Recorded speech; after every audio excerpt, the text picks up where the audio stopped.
है। इसमें पश्चिम चंपारण भिखरवा आश्रम से चल के पूर्वी चंपारण, शिवहर, गोपालगंज, सिवान, छपरा, वैशाली होते हुए अभी हम लोग समस्तीपुर में पहुंचे हैं। पिछले करीब 300 दिनों में बिहार के करीब करीब 3000 गांवों में जाने का अवसर मिला है। सुबह से शाम तक लोगों से मिलते हैं, बातचीत करते हैं, उनके स्थानीय समस्याओं के बारे में चर्चा होती है। हम लोग की तरफ से ये भी प्रयास होता है कि स्थानीय मुद्दों को जितनी बेहतर तरीके से समझा जा सके और साथ में लोगों को ये बताया जा सके कि क्या कुछ करने से उनकी या बिहार की स्थिति सुधर सकती है। पिछले 8-9 महीनों का जो अनुभव रहा है उसमें जो सीखने को मिला कि उसके अनुसार बिहार में लोगों की नज़र में पलायन और बेरोजगारी ये सबसे बड़ी समस्या है। आप ये कह सकते हैं कि पलायन और बेरोजगारी बड़ी समस्या है, ये जानने के लिए गांव में जाने की क्या ज़रूरत है, ये तो पटना में बैठे हुए हर आदमी को भी मालूम है। लेकिन जब आप गांव में जाते हैं, इस तरह की पदयात्रा करते हैं, तो आपको इस समस्या के विकरालता की समझ होती है, इसका जो आर्थिक सामाजिक पहलू है उसकी समझ होती है। जैसे मान लीजिए कि पलायन को जब हम पलायन की चर्चा करते हैं तो लोगों को ऐसा लगता है कि ये गरीब लोगों की समस्या है, गरीब लोग मजदूरी के लिए, रोजगार के लिए बाहर जाते हैं। लेकिन ऐसी बात नहीं है। गाँव में जो समृद्ध लोग हैं, मध्यम वर्गीय परिवार हैं, उनके लिए भी पलायन बहुत बड़ी समस्या है। बिहार में शिक्षा और रोजगार दोनों न होने की वजह से जो गरीब है वो तो मजदूरी के लिए बाहर जा ही रहा है, जो आर्थिक तौर से समृद्ध है वो भी पढ़ाई के लिए या इलाज के लिए किसी न किसी कारण से आपको बाहर ही जाना है। तो गांव में परिवार का जो एक परिवार की परिकल्पना थी वो धीरे धीरे खत्म सी हो गई है। शायद ही कोई ऐसा घर मिलता है जहां माता पिता, पति पत्नी, बाल बच्चे सब रह रहे हो। ज़्यादातर जगहों पर गांव में जब हम लोग जाते हैं तो या बूढ़े लोग मिलते हैं, बच्चे मिलते हैं या महिलाएं मिलती हैं। यही हाल करीब करीब बेरोजगारी का भी है। बेरोजगारी भी सिर्फ गरीबों की समस्या नहीं है, जो मध्यम वर्गीय परिवार हैं उनके लिए भी अपने बच्चों के रोजगार की जो चिंता है वो बहुत बड़ी है। बेरोजगारी और पलायन के बाद दूसरी जो सबसे बड़ी समस्या देखने को मिली वो स्वाभाविक तौर पर खेती से जुड़ी हुई है। क्योंकि यहाँ की एक बहुत बड़ी जनसंख्या खेती पर आश्रित है, तो खेती को लेकर यहाँ बहुत बड़ी जो समस्या है, किसानों की आज जो स्थिति है यहाँ बिहार में, बोलचाल की भाषा में लोग बताते हैं कि अगर आपके घर में कोई नौकरी नहीं करता है, रोजी रोजगार व्यापार नहीं करता है, तो खेती करके अपना जिंदगी चला पाना, परिवार चला पाना करीब करीब असंभव है।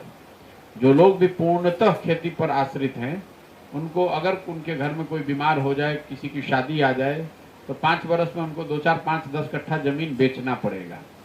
खेती की जो यहाँ समस्या है उसके पीछे जो मूल 3 कारण समझ में आता है। पहला तो ये है कि पानी की जो व्यवस्था है, जल संसाधन की जो यहाँ जल का प्रबंधन है वो बिल्कुल ही बेकार है।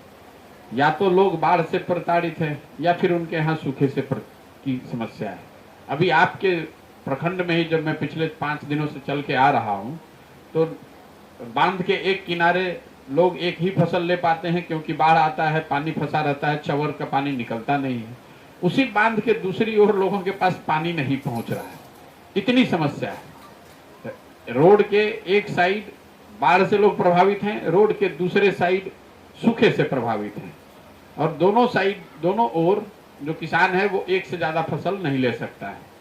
तो ये समस्या आपको पूरे बिहार में हमको कम से कम देखने को मिली है। जल बाढ़ की बात तो होती है, लेकिन जो जल जमाव की समस्या है, चवर की समस्या है, वो भी सिवान में, छपरा में, वैशाली में और अभी समस्तीपुर में भी मैं देख रहा हूँ। एक बार पानी आ गया तो 3 महीने, 4 महीने, 5 महीने वो पानी निकलना नहीं है। हजारों एकड़ जमीन ऐसी है जो चवर की समस्या की वजह से, जिसमें फसल या तो एक ही होता है या वो भी नहीं होता है। तो बाढ़ आधी से ज्यादा जमीन बाढ़ से प्रभावित है, जो बाकी बच गई वो या तो सूखा है या जल जमाव के समस्या से परेशान है। इसके अलावा कुछ जो सीमावर्ती क्षेत्र है चंपारण में आप देखेंगे, वहां पर नदियों की जो धारा बदलती है, नदियों के अपने रास्ते को मोड़ने की वजह से भी हजारों एकड़ जमीन बर्बाद हो गया है। हर साल नदी अपना रास्ता बदल देती है, लोगों का जीवन बर्बाद हो जाता है। अभी समस्तीपुर में भी मैं देख रहा हूँ कि बड़ी संख्या में विस्थापित धमौन के आगे से लोग मिले, जो आज से 25 साल, 30 साल, 40 साल पहले कटाव की वजह से विस्थापित हो गए।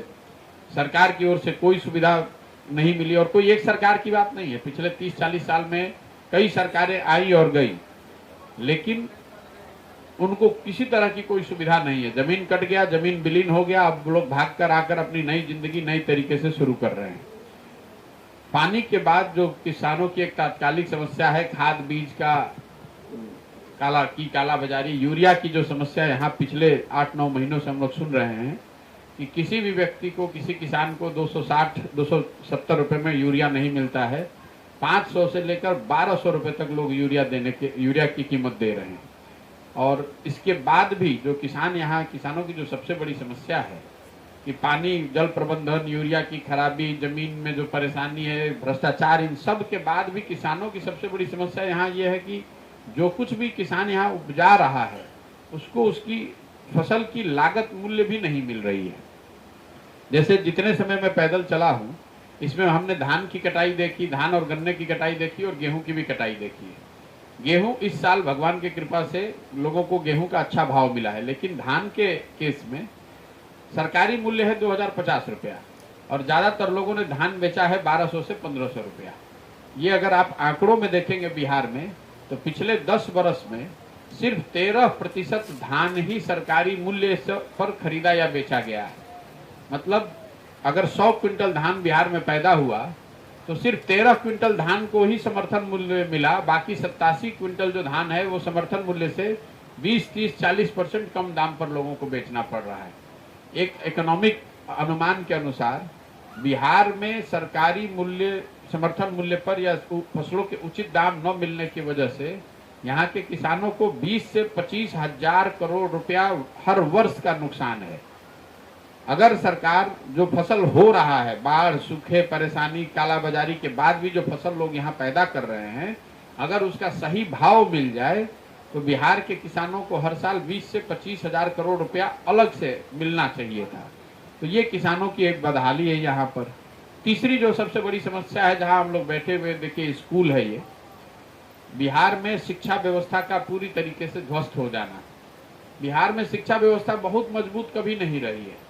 हम लोग भी यही सरकारी स्कूल से पढ़े हैं, लेकिन प्रखंड के स्तर पर, जिले के स्तर पर कुछ स्कूल ऐसे जरूर होते थे सरकारी, जिनके बारे में लोगों का ऐसा मानना था कि यहाँ पढ़ाई करके लोग जीवन अपना सुधार सकते हैं। धीरे धीरे समता मूलक शिक्षा नीति बनाने के चक्कर में पूरी शिक्षा व्यवस्था ही ध्वस्त कर दी गई।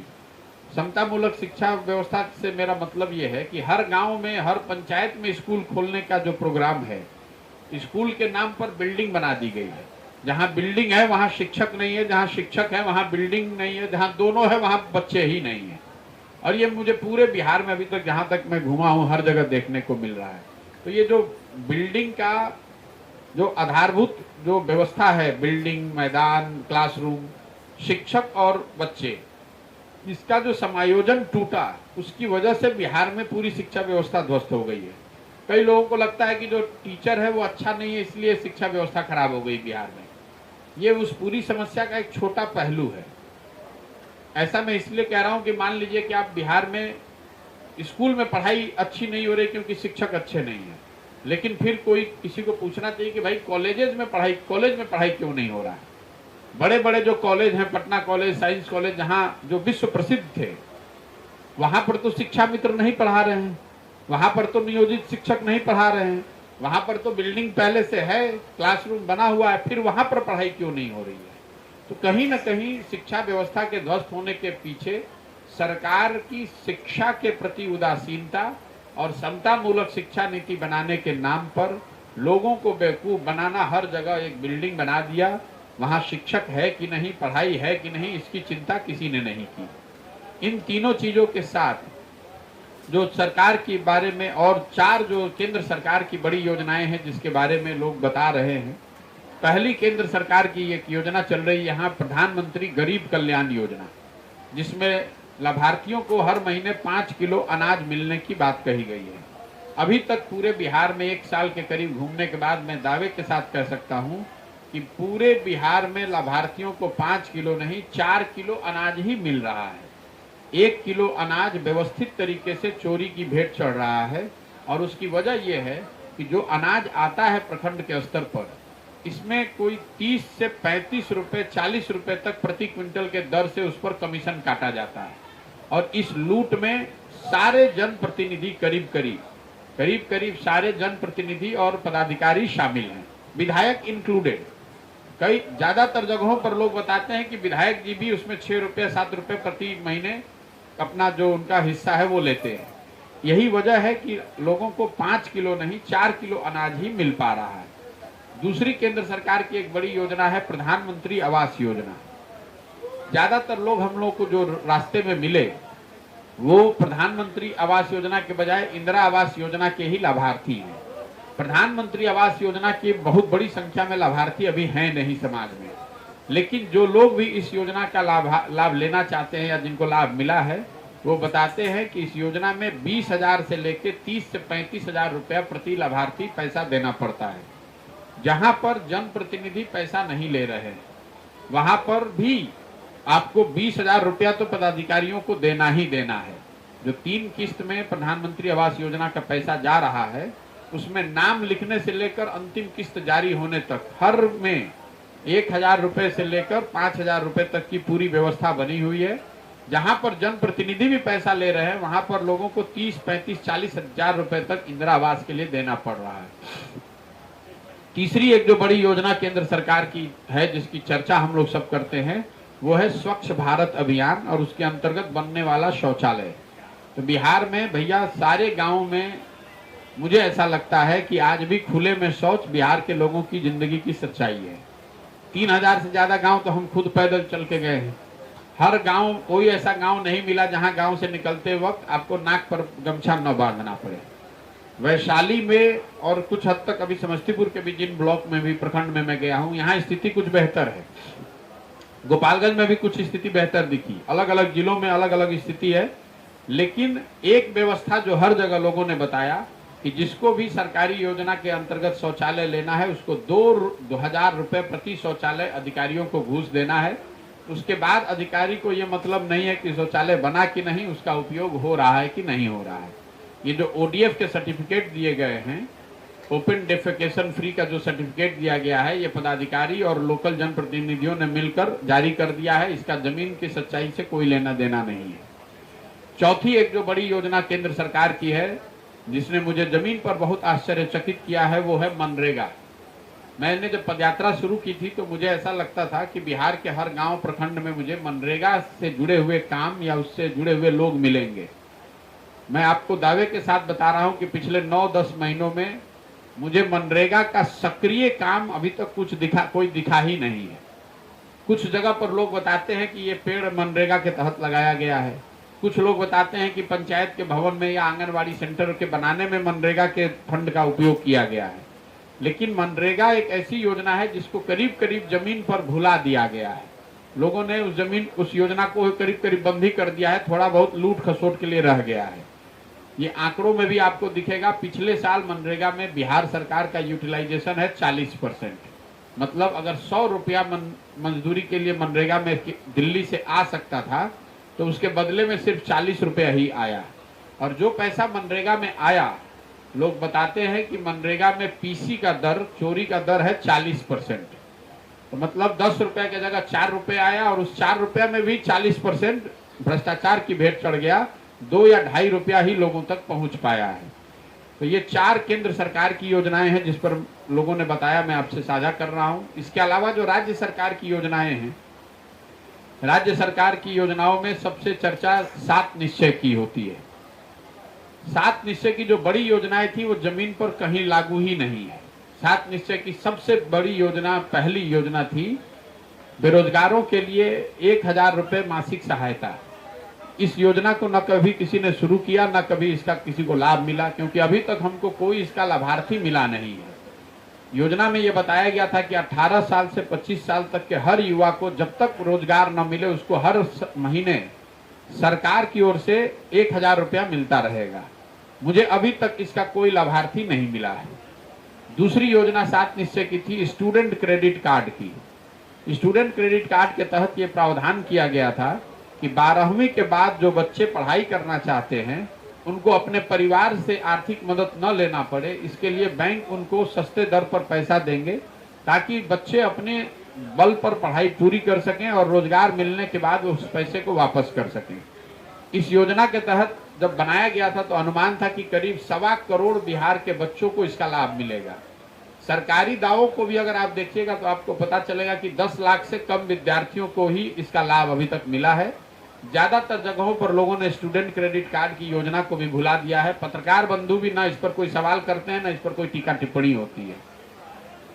7 निश्चय की जिस योजना की सबसे ज्यादा चर्चा गांव देहात में और आप लोग करते हैं वो है नल जल की योजना। सरकार का अपना वेबसाइट पर दावा है कि करीब करीब 70% नल जल योजना काम कर रही है। जमीन पर जो हम लोग देख रहे हैं करीब करीब 2/3 नल जल योजना काम नहीं कर रही है। या तो वो ठीक से बनी नहीं, या बनने के बाद चला नहीं, या चलकर थोड़े दिन के बाद बंद हो गया। उसमें जो भ्रष्टाचार हुआ, जो गलती हुई, वो तो एक बात है। एक जो बड़ी समस्या नल जल योजना को लेकर हम लोग को देखने को मिली, जिसकी चर्चा कम हो रही है, एक तो जिसने जो उस समय वार्ड सदस्य था, जिसने नल जल योजना बनाई या बनाने की जिस पे जिम्मेवारी थी, या तो उसने अपने ही जमीन पर उस योजना को खड़ा कर दिया। तो जब नतीजा ये हुआ कि जब वो वार्ड सदस्य अगली बार चुनाव हारा तब वो हैंड ओवर करने को तैयार ही नहीं है। कुछ जगहों पर ऐसा हुआ कि लोगों को ये भ्रम फैला दिया गया कि जिसके जमीन में ये योजना लगेगी उसको सरकारी नौकरी मिल जाएगा। स्वाभाविक तौर पर उसको नौकरी मिली नहीं है, तब वो योजना को चलने नहीं दे रहा है, उसका ताला चाबी लेके बैठा हुआ है। और शादियों में या गांव के किसी कार्यक्रम में कई लोग तो पानी का कारोबार भी कर रहे हैं वही नल जल योजना चलाकर। नल जल योजना के अंतर्गत जो बोरिंग पंप लगा है उसका पानी निकाल कर लोग उसका व्यापार कर रहे हैं।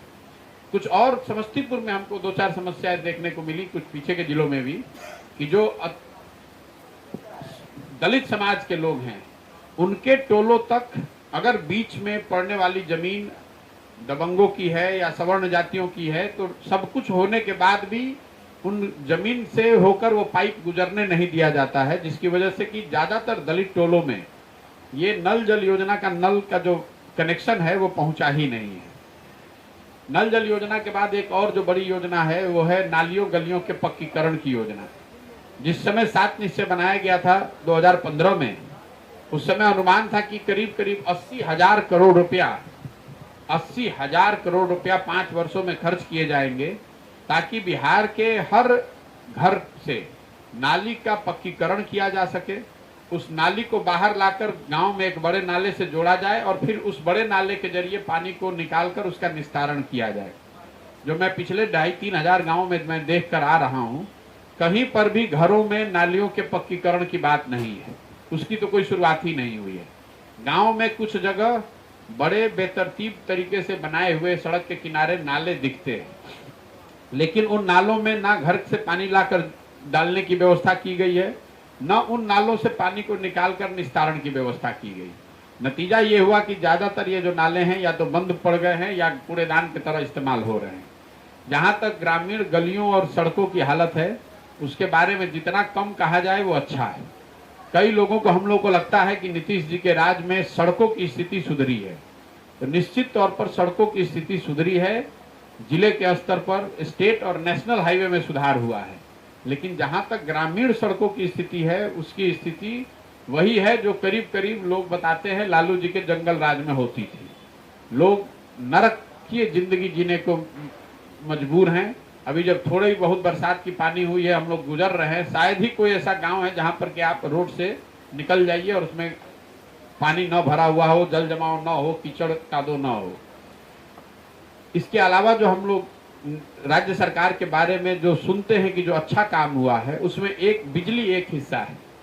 हर घर बिजली आई है ऐसा सरकार का दावा है। तो निश्चित तौर पर ये मैं आपको कह सकता हूं कि जहां पर भी अभी तक हम लोग गए हैं बिजली हर जगह आई है, इसमें कहीं कोई दो मत नहीं है। लेकिन बिजली आने के साथ साथ जो बड़ी समस्या लोग बता रहे हैं वो लोगों की नजर में बिजली के गलत बिल का आना। लोग बता रहे हैं कि 2,000 से लेके 6,000, 8,000, 10,000, 50,000, 1 लाख रुपए तक भी लोगों को बिल आया है। एक बार आपका बिल गलत आ गया तो आप डिस्कॉम का चक्कर लगाते रहिए, लोक अदालतों का चक्कर लगाते रहिए, आपके पास कोई गुंजाइश है नहीं, कोई सुनने वाला नहीं है। तो मुझे लगता है कि बढ़ी हुई और गलत बिजली का जो बिल है वो समाज के नजरिए से एक बड़ी समस्या के तौर पर अभी लोग बता रहे हैं। इसके अलावा जो लोग रास्ते में चलते हुए सबसे ज्यादा जिन 3 चीज की चर्चा करते हैं वो है अधिकारियों का जो की मनमानी है, अफसरशाही। ये जो शब्द है, जहां भी जाइए, गरीब हो अमीर हो जनप्रतिनिधि हो, हर आदमी कह रहा है कि बिहार में भैया अफसरशाही बहुत है। जो अफसर चाहेंगे, जो सरकारी पदाधिकारी चाहेगा वही होगा। दूसरा जो है भ्रष्टाचार, सरकारी विभागों में फैला हुआ भ्रष्टाचार। सरकार का कोई भी ऐसा काम नहीं है, चाहे जमीन का रसीद कटाना हो, थाने में FIR करना हो, पासपोर्ट का वेरिफिकेशन हो, कोई ऐसा काम नहीं है जिसमें कि लोगों को पैसा न देना पड़े। और तीसरा बिहार में जो शब्द सबसे ज्यादा सुनने को मिला है वो है PC। सरकारी योजनाओं में, चाहे वो योजना केंद्र की हो या राज्य की हो, हर योजना में व्यवस्थित तरीके से 10% से लेकर 40% तक PC का काटा जाना भी बिहार में आज सच्चाई है। तो अफसरशाही से परेशान जनता, सरकारी विभागों में फैला हुआ भ्रष्टाचार और सरकार की हर छोटी बड़ी योजनाओं में काटे जाने वाला PC, मुझे लगता है कि ये 3 सबसे बड़े कोढ़ के तौर पर लोग डेली बेसिस पर बता रहे हैं। मेरा जो अनुभव छोटा मोटा है जो हमने आपसे साझा किया, अब आपके जो सवाल हैं वो आप कर सकते हैं।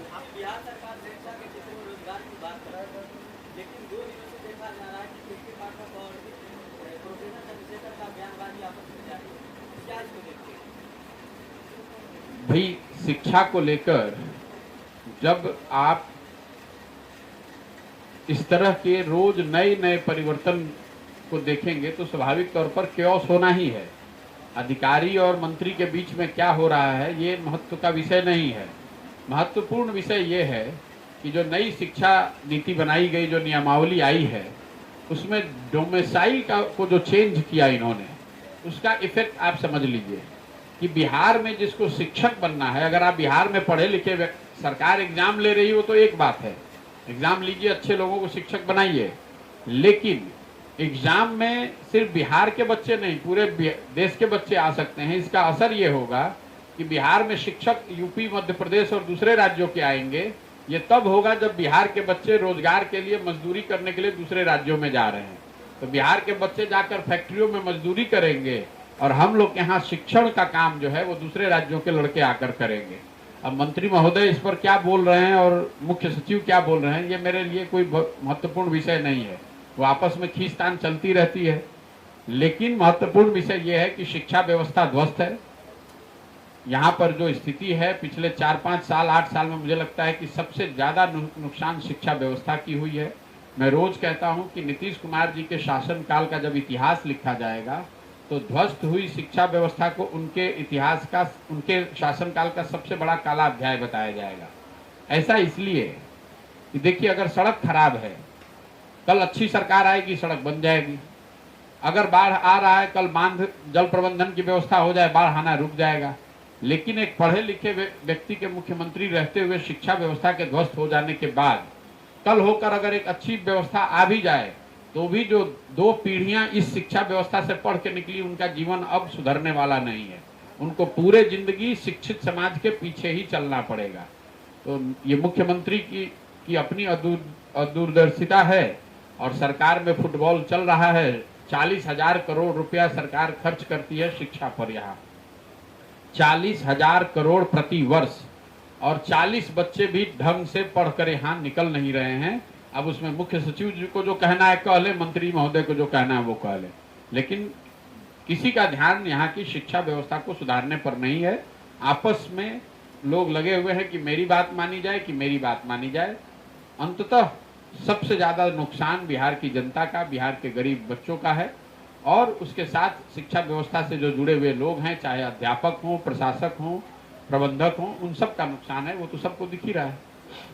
18 जुलाई को एनडीए का बैठक है जिसमें संभावना जताई जा रही है कि 10 से ज्यादा पार्टी एनडीए का हिस्सा हो। मुझे उसमें कुछ नहीं कहना है भाई। जब देखिए, मैं जो काम पहले करता था, मेरा अपना स्वभाव है कि मैं उन बातों पर टीका टिप्पणी नहीं करता हूं जिस पर मैं सीधे तौर पर न जुड़ा हुआ।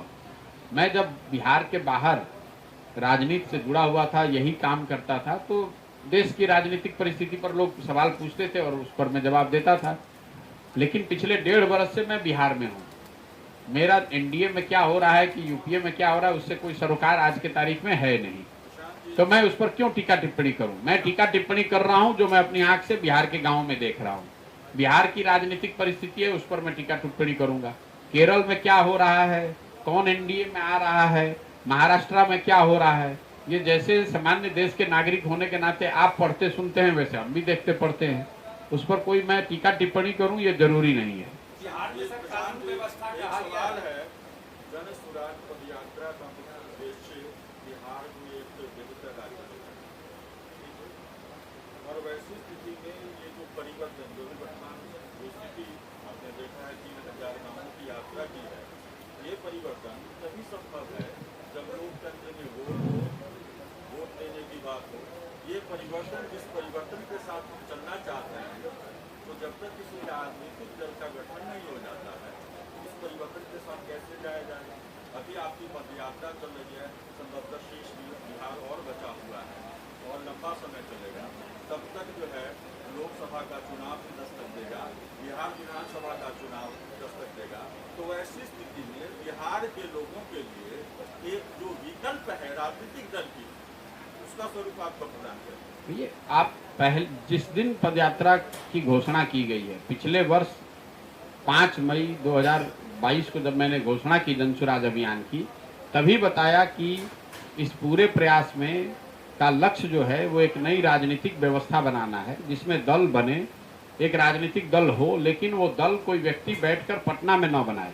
दल बनाने से पहले पूरे समाज के में जाकर पदयात्रा करके या अन्य माध्यमों से लोगों से मिला जाए, उनकी समस्याओं को समझा जाए, उन लोगों को चिन्हित किया जाए जिनको साथ में लेकर चलने की जरूरत है, उन लोगों को साथ में लिया जाए जो साथ में चलना चाहते हैं, एक नई व्यवस्था बनाना चाहते हैं। उसी काम में तब से ईमानदारी से लगे हुए हैं, बिना एक दिन रुके हुए, बिना घर गए हुए, बिना कहीं छुट्टी मनाए हुए, रात दिन उसी में लगे हुए हैं। दल बनाने के लिए जरूरी तो नहीं है कि पहले पटना में बैठ के दल बना ले तभी प्रयास किया जाएगा। मेरी अपनी सोच ये है और जो पदयात्रा के शुरुआत में, इस अभियान के शुरुआत में हमने बताया है कि जब तक आप समाज को निचले स्तर पर जाकर समझेंगे नहीं, लोगों को अपनी बात रखेंगे नहीं, उन लोगों में से जिनमें साथ में चलने की क्षमता है, जज्बा है, इच्छा है, उनको साथ में लेकर चलेंगे नहीं, तब तक कोई नई बात बनेगी कैसे। आपने कहा लोकसभा का चुनाव, जब लोकसभा का चुनाव है उस समय देखा जाएगा। आपने देखा कि जब पदयात्रा हमने 5 जिले में करी, उस दौरान वहां पर एक उपचुनाव हुआ एमएलसी का, तो जो लोग इस पदयात्रा से या इस सोच से जुड़े हुए हैं, सबने मिलकर एक उम्मीदवार का चयन किया और उस उम्मीदवार को निर्दलीय के तौर पर लड़ाया गया और उसको विजय भी मिली। दोनों एनडीए और यूपीए के बड़ी बड़ी ताकतें धाराशायी हो गई। तो मेरा अपना नजरिया ये है कि अगर आप आमूलचूल परिवर्तन लाना चाहते हैं तो जब तक समाज को जाकर निचले स्तर पर उसके लिए तैयार नहीं करेंगे, तो सिर्फ पटना में या दिल्ली में बैठकर दल बना लेने से और कुछ नेताओं को अपने इर्द गिर्द खड़ा कर लेने से आप कोई बहुत बड़ा परिवर्तन नहीं ला सकते। तो ये एक सोचा समझा प्रयास है। मुझे कोई जल्दी नहीं है कि ये कल हो जाए कि परसों हो जाए। जब भी होगा, जिस